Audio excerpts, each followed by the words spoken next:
Hello, welcome to my YouTube channel. আশা করি আপনারা সবাই ভালো আছেন, তোমরা সবাই ভালো আছো আমার ছাত্রছাত্রীরা।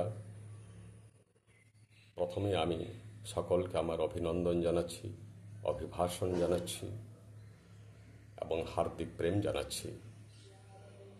এখন আমি রবীন্দ্রনাথের একটা বর্ষার কবিতা আবৃত্তি করে শোনাব। আপনারা মন দিয়ে শুনবেন এবং লাইক দেবেন, কমেন্ট দেবেন এবং সাবস্ক্রাইব করবেন। লাইক কমেন্ট কিন্তু আমি তেমন পাচ্ছি না, সাবস্ক্রিপশনও পাচ্ছি না। এটা কিন্তু ঠিক নয়, আপনারা দয়া করে এটা দেবেন, এটার প্রয়োজন আছে।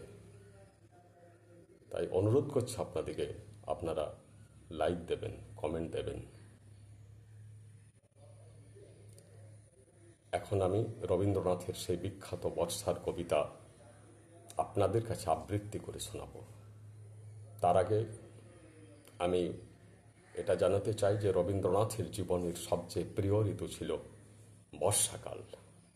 তিনি বর্ষাকালকে হৃদয়ের অন্তর থেকে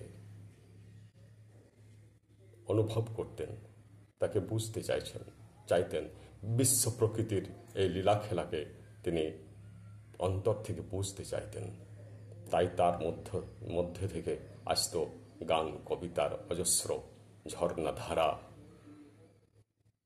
বর্ষার এই পরিবেশ দেখে কবির হৃদয় নেচে উঠত, ময়ূরের মতো নাচত। তিনি চারিদিকে বর্ষার পরিবেশ, শান্তিনিকেতনে ছিল এই পরিবেশ।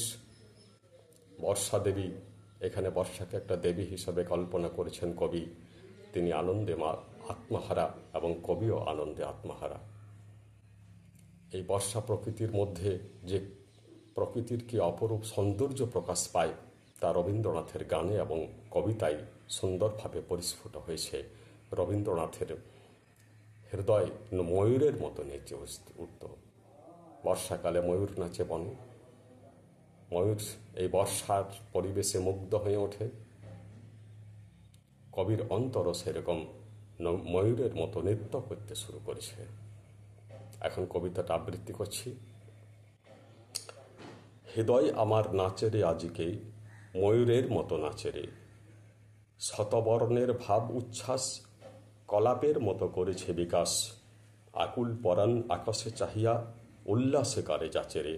ওগো নির্জনে বকুল শাখায় দোলাইকে আজ দোদুল দুলিছে, ঝরকে ঝরকে ঝরিছে বকুল, আঁচল আকাশে হতেছে আকুল। উড়িয়া অলক ঢাকিছে পলক, কবরই খসিয়া খুলিছে। ঝরে ঘন ধারা নবপল্লবে কাঁপিছে কানন ঝিল্লির রবে। তীর ছাপি নদী কলকল্লোলে এলো পল্লীর ধারে রে।